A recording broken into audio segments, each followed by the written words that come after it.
escola. Preparem-se para fazer uma viagem ao passado com o Discovery na escola. Vamos conhecer as forças que criaram os perigos no planeta Terra. Primeiro, vamos descobrir o que aconteceu com os gigantes pré-históricos em O Fim dos Dinossauros. Depois, veja as forças da natureza em ação no nosso planeta em A Paisagem Mutante da Terra. Ainda faremos uma viagem até uma ilha do Japão, onde iremos chacoalhar de um lado para o outro em grandes terremotos. E por último, vamos aproveitar a temporada de surf para deslizar sobre uma onda gigante chamada tsunami. Dinossauros e desastres naturais estão nos esperando agora no Discovery na escola. Enquanto você assiste às 2 primeiras partes deste programa, reflita sobre as seguintes perguntas. Como a Terra sofre mudanças constantes? Quais são as evidências dessas mudanças? Os dinossauros dominaram a Terra durante milhões de anos e então desapareceram. Algo no ambiente deles deve ter mudado para causar essa extinção em massa. Mas o quê? Que coisas no seu meio ambiente sofrem mudanças constantes? Esportes coletivos estão sempre mudando. Eles trocam os jogadores e tal. Ideias e as formas de governo e a tecnologia. A área da medicina está sempre mudando. A música sempre muda. A cultura. A mídia, a televisão. A moda. Carros. Computadores, eu acho, e eletrônicos e tal. A Terra está sempre mudando no sentido científico. A gente vai pro litoral todas as férias e a praia tá diferente. A cultura está sempre mudando, o que é ou não aceito socialmente e a nossa visão dos direitos humanos. As minhas opiniões, eu sempre mudo de ideia.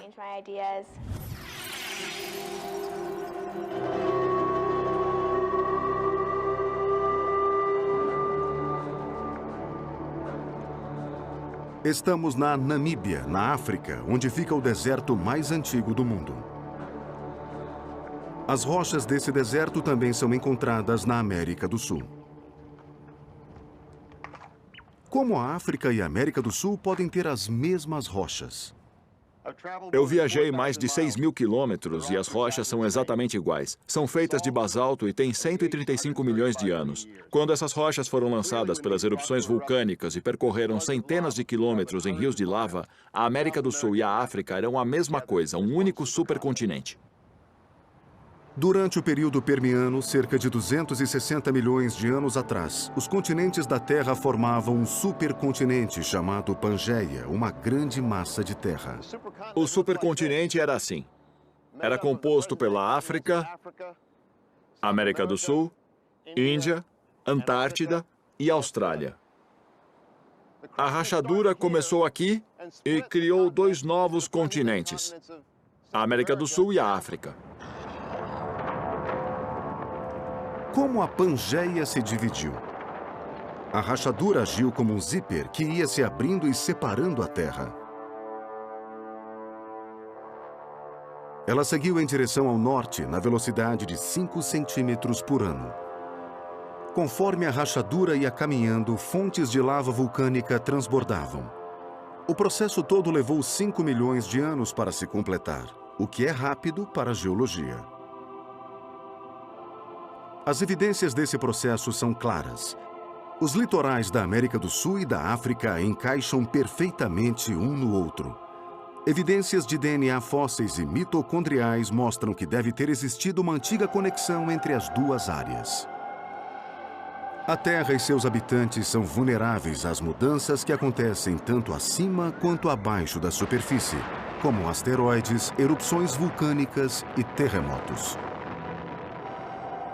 5 grandes extinções em massa aconteceram na Terra no passado. A mais conhecida é o desaparecimento dos dinossauros. Por que eles sumiram da face da Terra? Alguns cientistas acreditam que uma enorme erupção vulcânica causou um fluxo de lava que matou todos os dinossauros do planeta.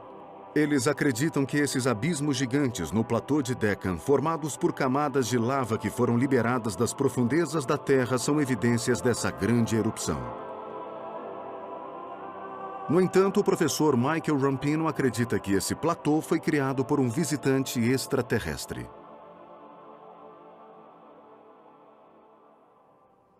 Este é o meteorito de ferro Roba, da Namíbia. É o maior meteorito conhecido na Terra.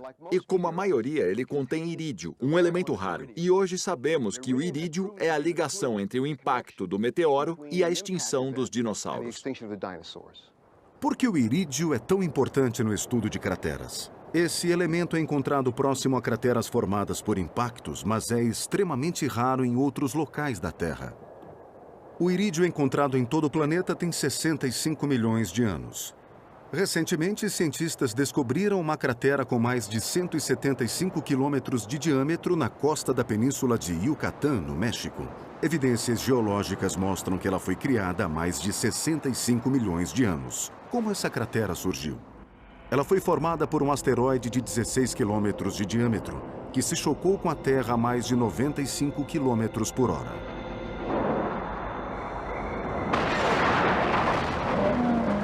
O poder do golpe foi equivalente a todo o arsenal nuclear do mundo explodindo 1000 vezes. O impacto criou uma bola de fogo que engoliu a Terra. Incêndios enormes duraram meses, destruindo tudo que estivesse no caminho. O impacto pode ter causado outro efeito catastrófico. A força foi tão grande que as ondas de choque que se formaram no local do impacto, no México, deram a volta pelo mundo e se concentraram no ponto exatamente oposto da Terra, o Oceano Índico.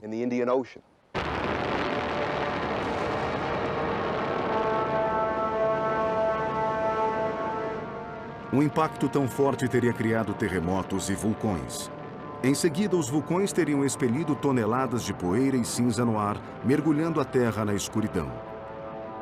Então, nitrogênio, enxofre e oxigênio se juntaram na atmosfera e formaram a chuva ácida.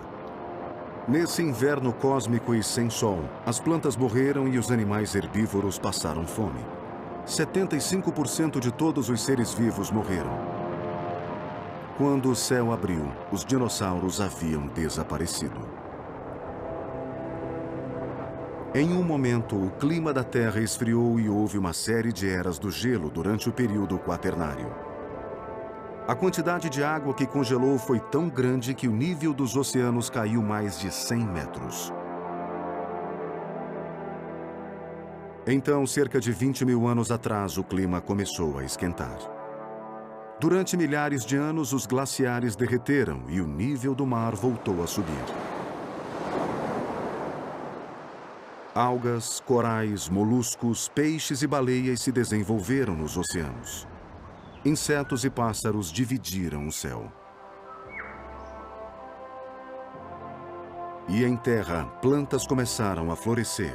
E mamíferos como morcegos, gatos, cachorros e humanos, para nomear alguns, se espalharam pelo mundo, povoando lugares onde os dinossauros antes viveram. Você sabia?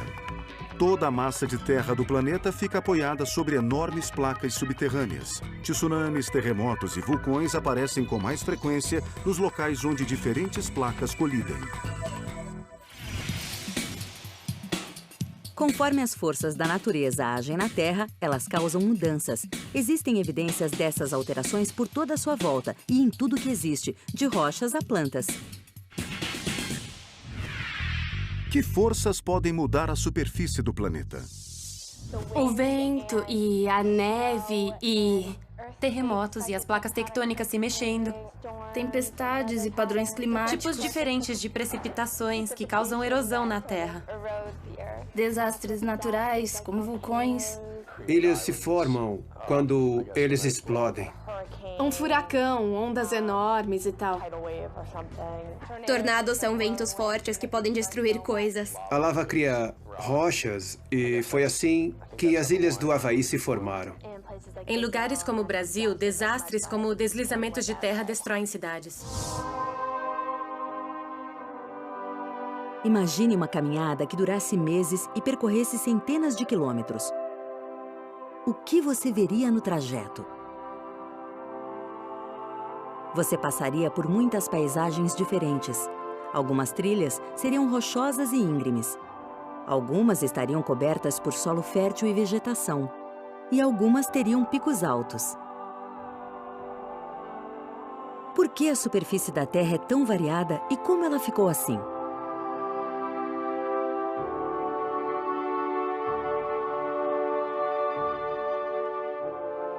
Esse é o Antelope Canyon, no Arizona. Ele foi formado pela água. A água é um agente de mudança incrivelmente forte. Ela corta a rocha e forma cânions profundos. Durante milhões de anos, o peso da água esculpiu o arenito e modificou o formato dessas rochas. A Terra está em mudança constante. A água, o vento, o clima, o gelo e a gravidade ajudaram a mudar a sua superfície.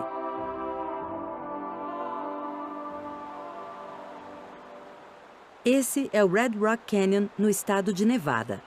Como esse cânion é diferente do Antelope Canyon? O mais impressionante nesse lugar é o quanto ele é vermelho. As rochas vermelhas se estendem por centenas de quilômetros em todas as direções. Elas são vermelhas por causa desse mineral vermelho, a hematita, óxido de ferro ou ferrugem. E elas se formaram quando o ferro dissolvido no oceano se misturou com oxigênio, gerando como precipitado o óxido de ferro. Ele decantou no fundo do oceano e foi se acumulando lá. No começo, a atmosfera da Terra não tinha oxigênio. E nos oceanos também não.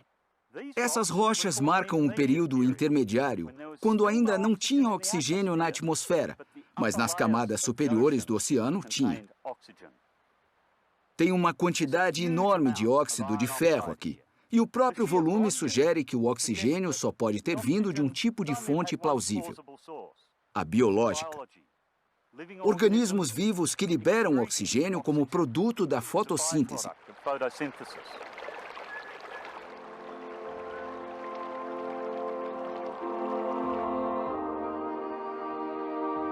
Esse é o cânion do rio San Juan, em Utah. Ele é diferente do Antelope Canyon e do Red Rock Canyon. Milhões de anos atrás, a água removeu camadas de terra. Nós sabemos disso porque há milhares de fósseis aqui. Os corpos de criaturas marinhas pré-históricas que viveram e morreram nessas águas foram expostos onde o rio San Juan cria uma fenda na superfície da Terra. De que outras formas a água moldou a superfície da Terra? Essa é a região conhecida como Channeled Scabland, que foi formada por uma enchente gigantesca. Os cientistas sabem que a enchente atingiu mais de 30 metros de profundidade. Para ter uma ideia, é mais ou menos o tamanho de um prédio de 10 andares. Mas o que mais essa grande enchente ajudou a criar?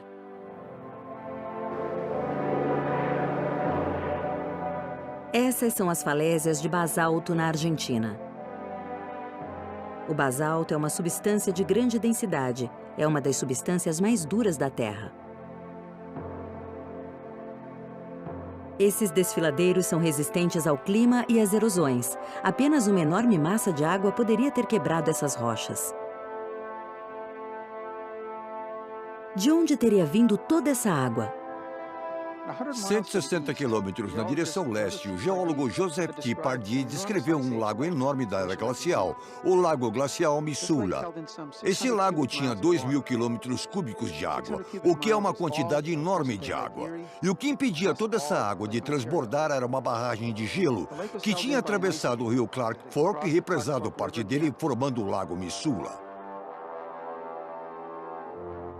A barragem gigante de gelo ajudou a conter a água, até que atingiu um nível crítico.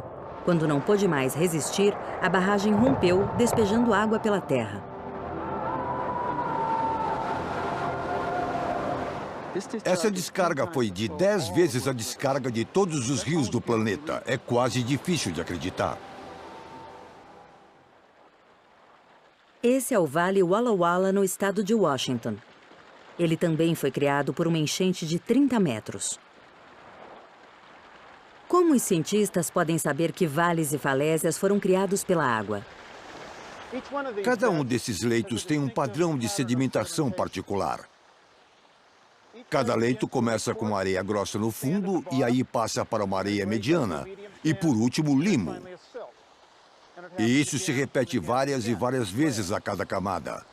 Essa camada branca aqui é uma cinza do Monte Santa Helena.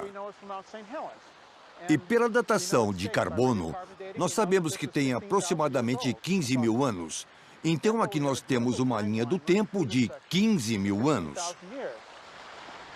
As cinzas só podem ter caído depois que a enchente passou e os sedimentos assentaram. Existem 39 camadas no total, uma prova de que a rocha foi atingida por enchentes diversas vezes. As forças da natureza sempre modificaram as rochas e o solo do nosso planeta. Elas vão continuar alterando a superfície da Terra até o fim dos tempos. Então, da próxima vez que for fazer uma caminhada, caminhe bastante, porque daqui a milhões de anos, sua trilha favorita não existirá mais.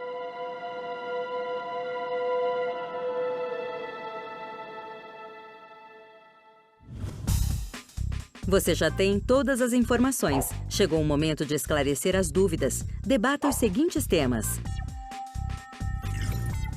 Como a Terra sofre mudanças constantes? Quais são as evidências dessas mudanças? Se quiser aprender mais sobre o que acabou de ver, cheque a internet ou procure livros na biblioteca da sua região. Enquanto você assiste às próximas 2 partes sobre desastres naturais, reflita sobre as seguintes perguntas. Que desastres naturais ajudam a mudar a aparência da Terra? Como as pessoas se protegem de desastres naturais? Os efeitos das forças naturais que agem no nosso planeta são realmente incríveis.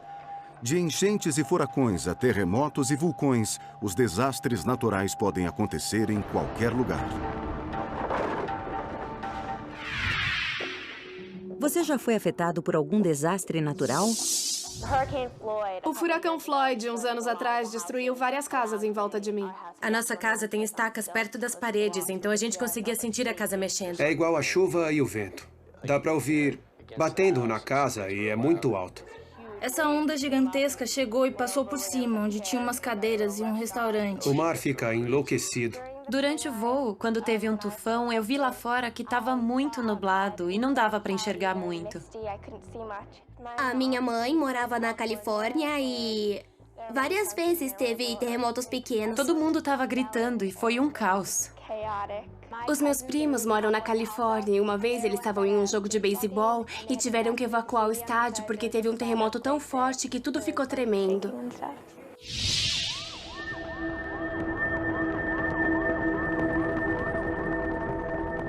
17 de janeiro de 1994. 4h31 da manhã em Los Angeles, na Califórnia. A segunda maior cidade dos Estados Unidos é atingida por um terremoto moderado. O epicentro foi em North Ridge, um subúrbio de Los Angeles.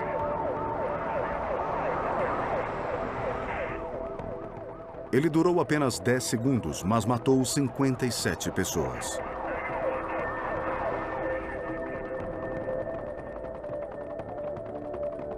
Após o terremoto, sismólogos de todo o mundo foram para North Ridge. Entre eles estava um contingente do Japão. Os visitantes do outro lado do Pacífico mal imaginavam que também iam passar por um susto sísmico.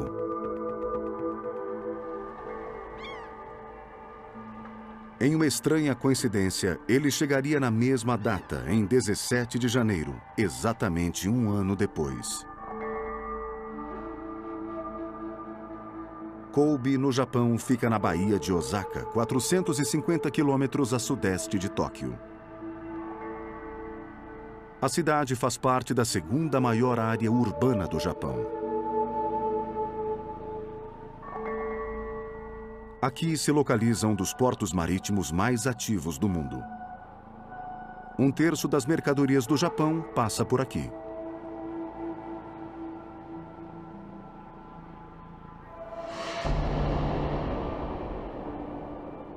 A manhã de 17 de janeiro de 1995 começou como todas as outras no mercado de peixes de Kobe. Os comerciantes estão negociando os produtos que acabaram de chegar, como tem feito há gerações. Essa é uma das tradições da cidade e coexiste com as tecnologias modernas. Em instantes, esse equilíbrio delicado será destruído por um grande terremoto. Ele irá remodelar a paisagem do Japão, assim como sua cultura ancestral. Começou quando o relógio do mercado de peixes marcou 5h46.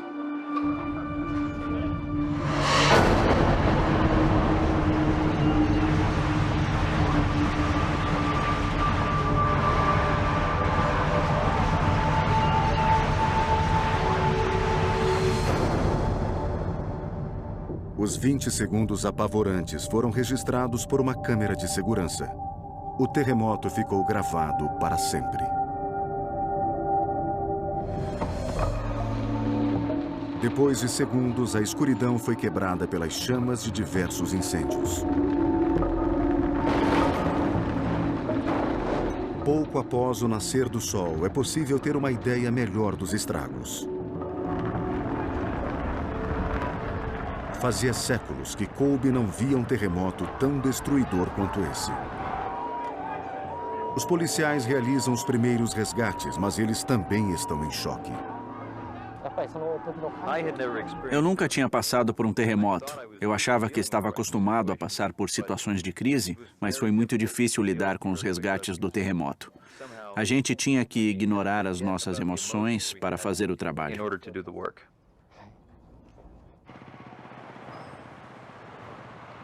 Agora, Kobe está em estado de calamidade. As ruas estreitas da cidade estão bloqueadas e o sistema de emergência está sobrecarregado.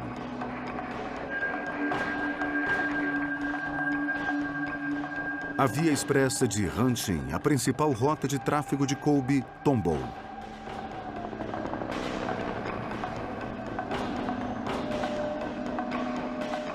Acima dos carros esmagados, um ônibus lotado de esquiadores fica a salvo de um desastre por poucos centímetros.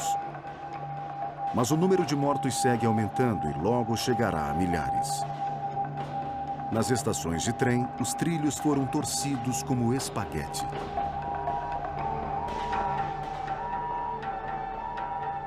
Por toda a cidade, edifícios altos desmoronaram. E outros se inclinaram em ângulos estranhos.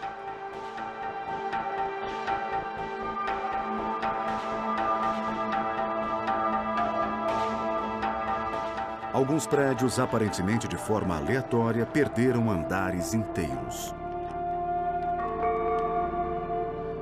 Centenas de milhares de pessoas ficam desabrigadas. Outras não conseguem sair de suas casas. A quantidade de estragos sugere um terremoto de grande magnitude. Mas os primeiros relatórios dos cientistas indicam um terremoto de tamanho moderado, de magnitude 6,9, quase idêntico ao terremoto de Northridge no ano anterior. Ainda assim, Kobe sofreu um golpe muito maior. Isso aconteceu apesar da reputação do Japão de ser a nação mais segura do mundo contra terremotos. Seus engenheiros são conhecidos por projetarem edifícios seguros. Então, por que Kobe sofreu muito mais do que Los Angeles com um evento sísmico de tamanho parecido? Hoje, os cientistas estão começando a entender por que Kobe sofreu um golpe tão feroz. Eles identificaram o epicentro do terremoto no estreito entre a cidade de Kobe e a ilha de Awaji. Quando o terremoto começou, a maior parte da energia se concentrou exatamente abaixo do centro da cidade de Kobe. É possível ver parte da falha. Ela é a principal peça em exibição nesse museu próximo ao epicentro. Essa rachadura mostra o enorme poder que um terremoto de tamanho moderado tem.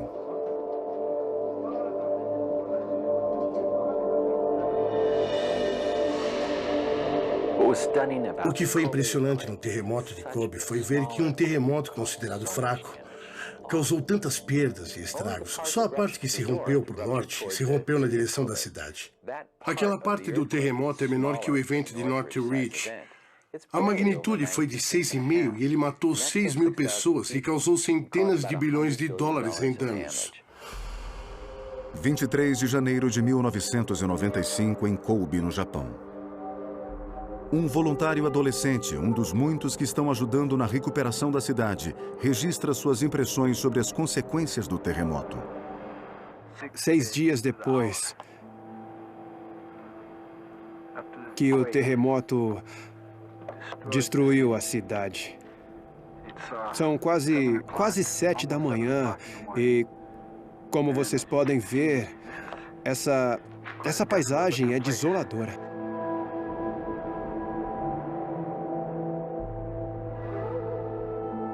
Uma semana antes, Kobe era uma das joias do Japão moderno. Agora parece uma cidade fantasma. Ainda não há água. Mais tarde, o diretor do Departamento de Saneamento cometeria suicídio devido ao fracasso do sistema. Não há aquecimento. O gás não funciona, mesmo no crematório da cidade. Eles não podem incinerar os corpos que já passam dos 6.000.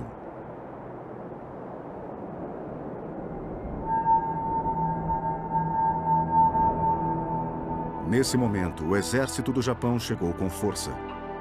Aos poucos, uma sensação de organização começa a surgir. Eu lembro de ir para a prefeitura de Kobe e ver o centro de comando deles. E eles tinham tudo esquematizado, quantas linhas tinham caído, no que eles estavam trabalhando, o que eles esperavam. Era uma situação de risco e no começo estava tudo muito confuso, sem liderança.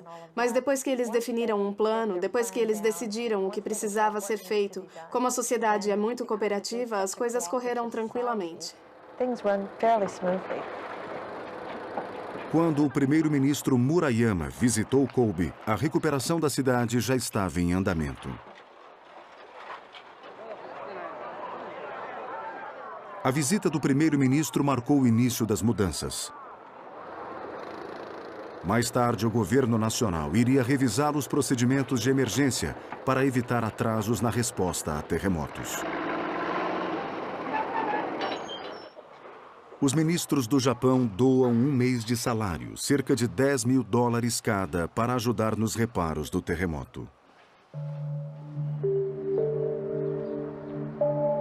3 meses depois, os destroços haviam sido retirados e as cerejeiras floresciam por toda a cidade.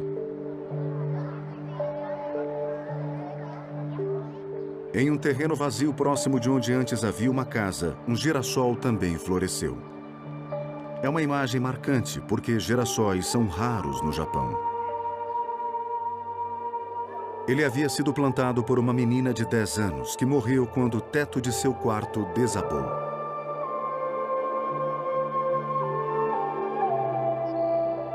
Para a família dela, o girassol era um sinal da menina.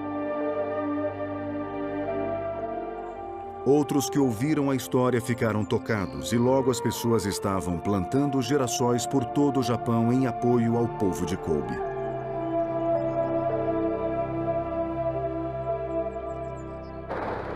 Mas muitos continuam se perguntando por que Kobe foi tão devastada por esse terremoto. Parte da resposta é que Kobe é uma cidade densamente povoada, que se localiza exatamente acima de uma falha geológica. E o solo macio e o aterro que cercam a Baía de Osaka também são fatores relevantes. Um terremoto abaixo desse solo encharcado o deixa instável como areia movediça. As áreas da cidade com um solo mais pobre eram também as mais desenvolvidas. Mas as condições do solo não eram o único motivo dos estragos. Eu acho que a maior lição de Kobe é que a engenharia é importante. A gente podia parar numa esquina, olhar em volta e ver prédios que tinham sido completamente destruídos. Prédios da época do pós-guerra. E na outra esquina podia ter uma casa japonesa que tinha caído inteira. Mas na mesma esquina tinha um prédio mais moderno que podia ter algumas rachaduras na parte de fora, mas nenhum dano. Então está claro que a engenharia importa.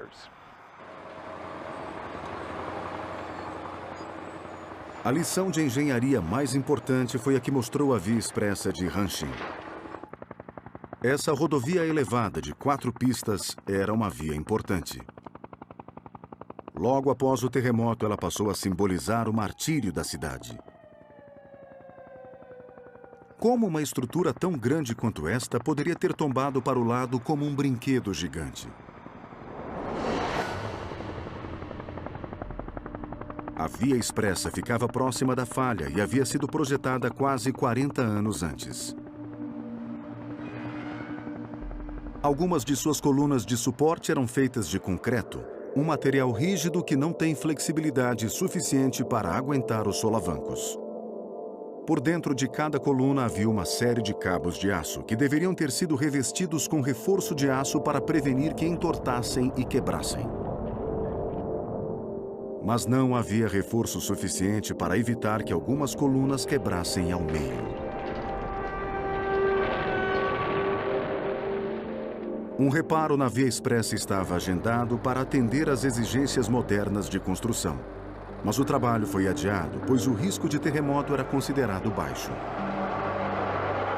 Os edifícios mais vulneráveis de Kobe eram as casas tradicionais, com paredes de madeira e telhados pesados, que eram construídas para suportar um outro tipo de desastre.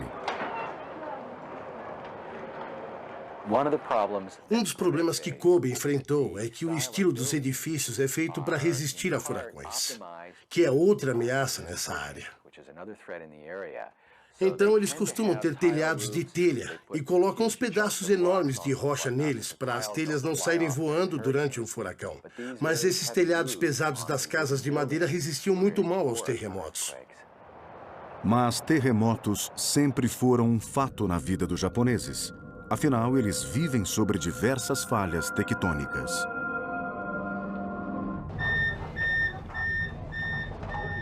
A maioria dos terremotos é relativamente inofensiva.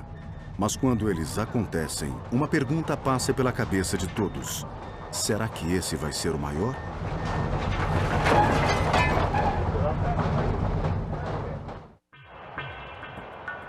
Tóquio, a capital do Japão, fica a apenas 450 quilômetros de Kobe. Mas as duas cidades parecem pertencer a mundos diferentes. 14 milhões de pessoas vivem aqui. Tóquio é a maior, a mais rápida, a mais exuberante e a mais cara cidade dessa parte do mundo.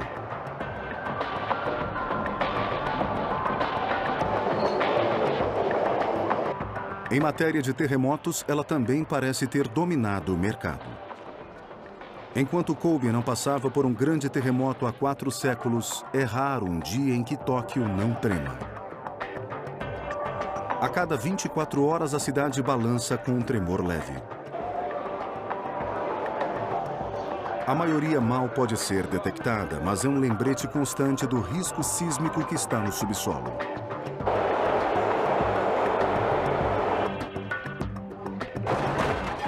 Treinos de emergência também são uma parte rotineira da vida em Tóquio. Eles são exigidos nas escolas e em muitas empresas.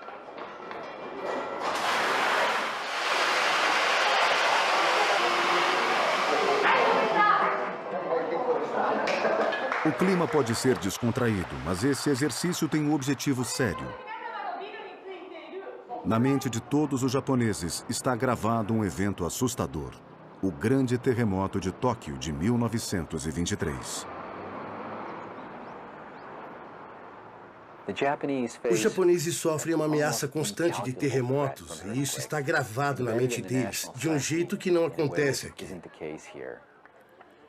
Imagine um terremoto acabando com uma parte grande da população de Nova York, Chicago e Washington nos Estados Unidos. É o que Tóquio é para o Japão. Na virada do século XX, Tóquio começou a mesclar seu passado asiático com a cultura moderna do Ocidente. A maior parte da cidade era formada por edifícios baixos de madeira. No dia 1º de setembro de 1923, uma data que ainda é lembrada no Japão, o grande golpe aconteceu. Um terremoto de magnitude 8,3 atingiu a planície de Kanto, a área plana ao redor da Baía de Tóquio. De novo, foi uma situação em que tinha uma falha grande bem embaixo da área povoada. A falha ficava em algum lugar embaixo de Yokohama, em Tóquio. Então, a cidade inteira chacoalhou muito e teve incêndios grandes depois. E naquela época, muitas estruturas eram feitas de madeira, então os incêndios devastaram áreas inteiras.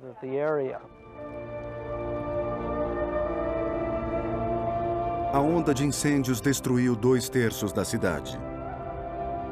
Muitos temem que a Tóquio moderna possa ser destruída por um terremoto semelhante. E por esse motivo, a ameaça em outras cidades do Japão, como Kobe, havia sido ignorada. Os japoneses consideram essa falha no sul de Tóquio a maior vulnerabilidade deles. Eles chamam de falha de Toki. Eles tinham apostado praticamente tudo na capacidade de prever terremotos. Existem falhas por toda a ilha. Mas eles não acreditam e devem ter razão que nenhuma outra seja tão ativa quanto essa da área de Toki. Tóquio sempre foi o ponto de foco. Mas, na verdade, o país todo corre perigo. O Japão deve toda essa violência sísmica à sua localização no globo. Ele está próximo à junção de grandes placas tectônicas, que são pedaços móveis da crosta terrestre. E onde as placas tectônicas colidem, a tensão aumenta e acontecem muitos terremotos. Uns grandes causados no litoral pelos movimentos tectônicos e no interior por causa da tensão que o movimento dessas placas causa nas ilhas do Japão. A tensão na região do Japão é enorme. Embaixo do oceano, a placa do Pacífico apresenta subducção. Ela está deslizando por baixo da placa das Filipinas. E a placa das Filipinas desliza por baixo da placa euroasiática. Durante milhões de anos, essa ação tectônica criou as ilhas do Japão.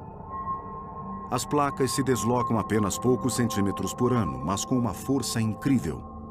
Quando algumas partes ficam presas e depois se soltam, criam terremotos.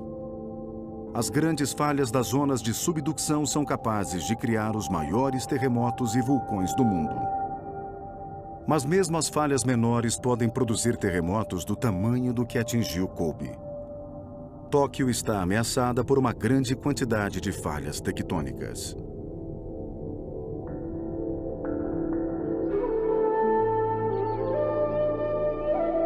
Os japoneses reagiram a esse perigo fundando um programa para prever onde e quando o próximo terremoto pode surgir. O programa de terremotos no Japão começou no início da década de 70 e é muito parecido com o dos Estados Unidos. As pessoas estavam otimistas com a possibilidade de prever terremotos. Elas pensavam que em uns 20 anos, tanto no Japão quanto nos Estados Unidos, existiria um jeito eficiente de fazer previsões.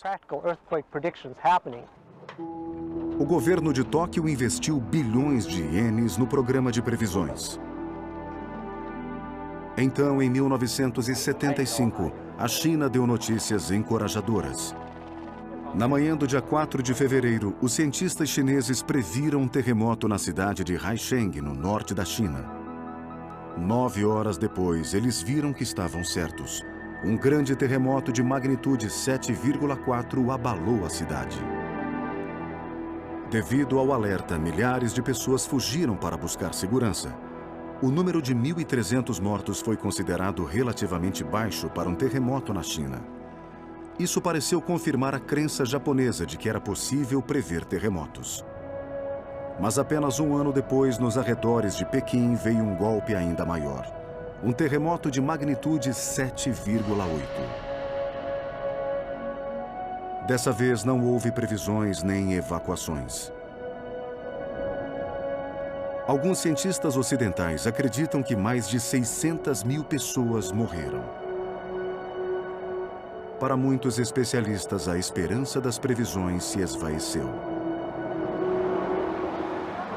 Mas os japoneses continuaram dando maior ênfase para a previsão do que para a preparação. Os japoneses continuaram tendo esperança de poder prever os terremotos. E acabou sendo difícil para eles admitirem que isso não era possível. Pelo menos não ainda.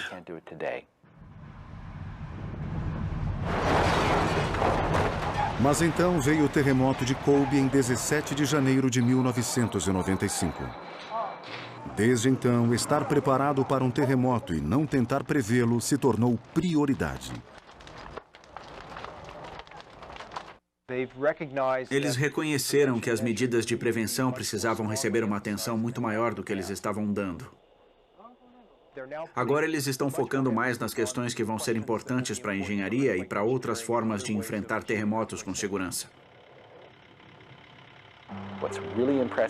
O que é impressionante é que os japoneses aprenderam a lição. Eles gastam 10 vezes mais do que os americanos com terremotos. E têm uma infraestrutura nacional muito melhor.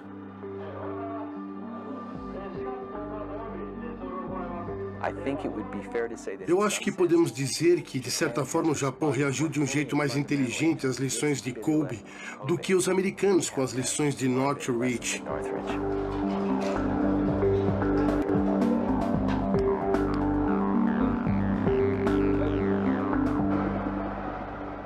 Inevitavelmente, Tóquio sofrerá um grande terremoto.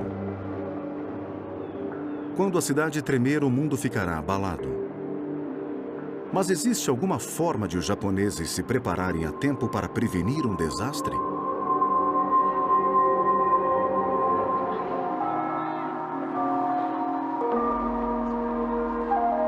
Esse terremoto vai acontecer. Não sabemos quando, mas vai ter um terremoto forte na região de Tóquio. Nós não vamos impedir os terremotos. Eles acontecem há milhares de anos e vão continuar acontecendo, mas nós podemos conviver com eles. É só tornar as nossas cidades resistentes, dar um jeito de as pontes e os prédios continuarem no lugar. Nós vamos ter danos, é inevitável, então também precisamos preparar a reação de emergência. Quando esse terremoto inevitável acontecer, esse centro de monitoramento de Tóquio irá detectá-lo. Os japoneses estão levando o risco de terremotos e dos incêndios que vêm depois muito a sério. Essa sala está pronta para um desastre. Ela vai se tornar o centro de comando instantaneamente, onde membros da equipe vão coordenar a reação de emergência. A população do Japão está muito mais preparada do que a dos Estados Unidos. Eles têm rotas de evacuação. As pessoas sabem o que fazer. E se as pessoas não entram em pânico, vidas são salvas. Mas uma boa preparação só é capaz de diminuir o desastre, não de preveni-lo. Tóquio é uma das maiores e mais populosas cidades do mundo. Ela tem um papel importante na economia global. Com um grande terremoto, o desastre é inevitável e praticamente incalculável. É muito difícil dizer o que um terremoto pode fazer com Tóquio. Mas, quando nós vemos toda a destruição que aconteceu em Kobe, quando um terremoto grande afetou uma cidade densamente povoada, é fácil imaginar que os danos em Tóquio vão ser muito grandes. Que milhares ou dezenas de milhares de edifícios podem cair. É muito preocupante imaginar o que um terremoto forte faria com Tóquio.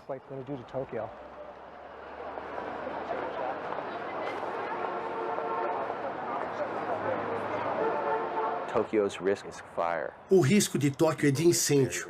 As pessoas vivem muito próximas e o risco é enorme. É quase impossível um terremoto não romper uma tubulação de gás e causar incêndios.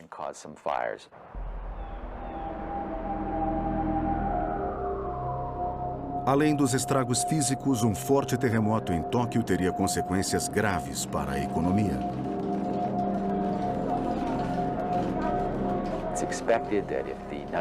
A estimativa é que se o terremoto de 1923 se repetisse, custaria $1 trilhão. E traria consequências para todo mundo, porque os japoneses teriam que retirar todo o dinheiro que tem no mercado de ações, na economia global, para reconstruir Tóquio. E isso mexeria com as nossas próprias economias.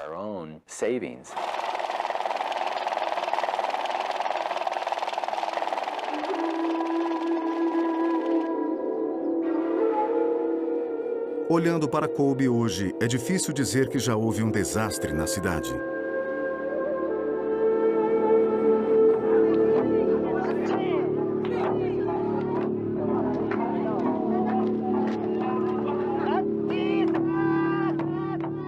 Para as pessoas que vivem aqui, a recuperação de Kobe ajudou a superar a dor.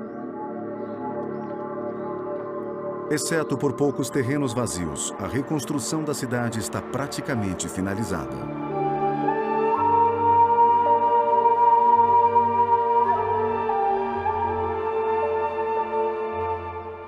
Em um cemitério, uma família homenageia seu jovem filho que foi vítima do terremoto.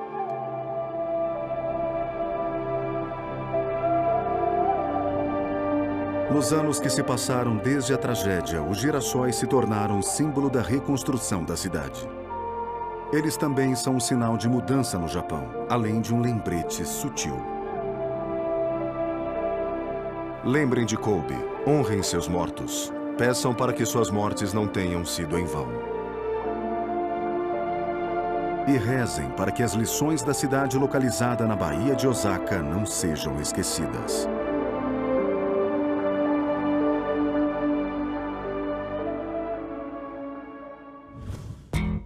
Você sabia que a área mais ativa geologicamente no planeta é chamada de Círculo de Fogo? Essas ilhas vulcânicas e fossas oceânicas percorrem quase toda a extensão do Oceano Pacífico. A humanidade sempre teve dificuldades para lidar com as forças destrutivas da natureza.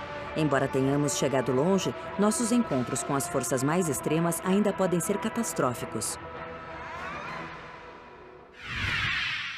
De que formas você pode se proteger durante um desastre natural?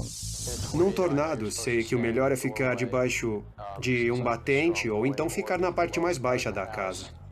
Ficar longe das áreas que sempre sofrem desastres naturais, como a Califórnia, onde tem muito terremoto. No caso de um terremoto, você pode ficar embaixo de um batente ou entrar embaixo de uma escrivaninha ou de uma mesa. Com furacões, é bom colocar tábuas nas janelas, mas se não tiver, é só passar fita adesiva, porque se a janela quebrar, não estilhaça.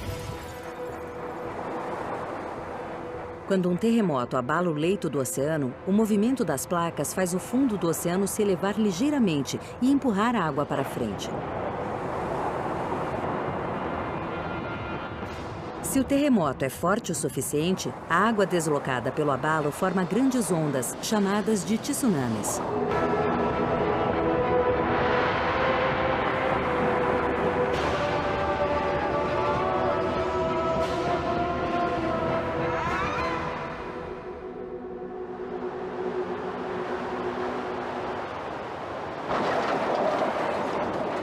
Isso é um tsunami.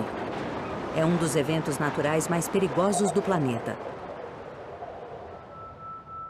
Como essas ondas tão destrutivas são criadas?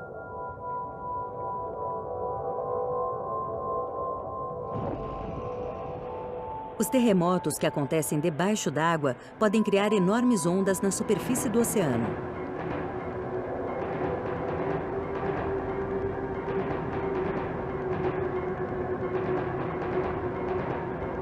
Em mar aberto, os tsunamis mal criam uma marola perceptível. Mas quando alcançam águas rasas, a água que estava no fundo do oceano vai subindo conforme o fundo do oceano se eleva. A água se acumula em uma massa enorme que atinge a terra e causa muitos estragos. Como as pessoas podem se proteger de tsunamis? O Centro de Alerta de Tsunami do Pacífico fica próximo de Pearl Harbor, no Havaí. O que tem aí? Estou trabalhando em um terremoto grande nas Ilhas Aleutas. Tá. Parece que pode ser Acho que precisamos ligar para o Alasca logo e pegar as coordenadas em magnitude.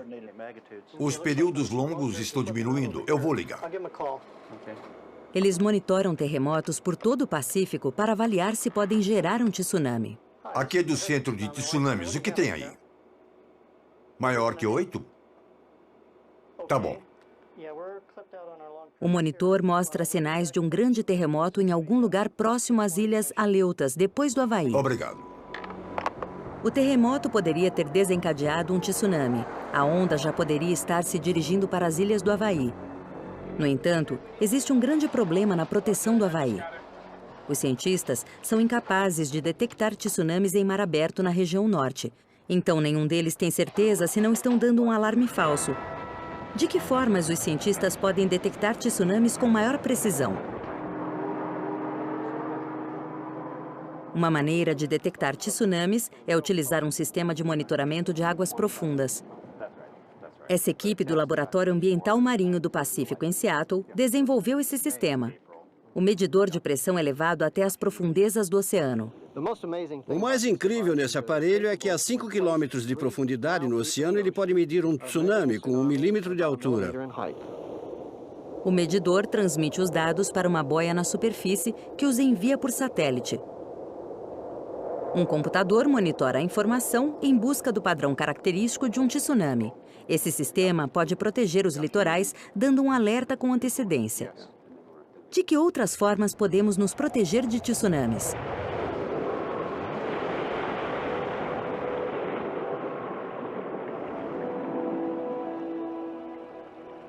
Essa é a cidade de Taro, no Japão. Ela vive sob ameaça constante de tsunamis. Para diminuir a ameaça, Taro começou a construir muralhas de proteção. A população de Taro vive atrás de 3 muralhas que as protege da água. Com que frequência os tsunamis acontecem?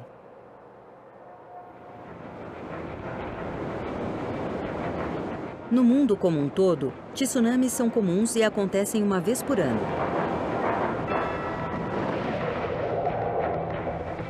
Ondas que invadem a praia medindo de 4,5 metros a 6 metros acontecem uma vez a cada 5 anos. Tsunamis gigantes com ondas de 30 metros ou mais acontecem uma vez a cada 20 anos.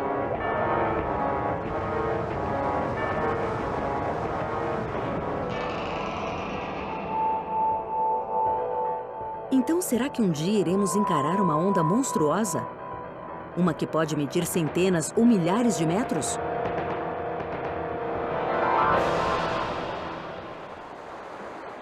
Felizmente, ondas assim só acontecem uma vez em milhões de anos. Isso porque a altura e a potência de um tsunami dependem da intensidade do terremoto que o gerou.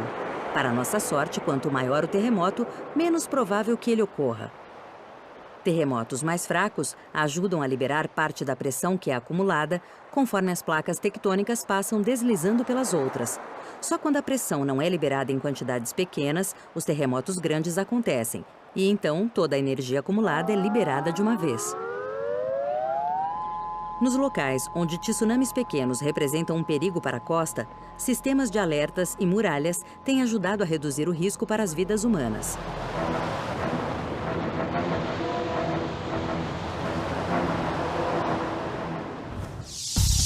Você já tem todas as informações. Chegou o momento de esclarecer as dúvidas. Debata os seguintes temas.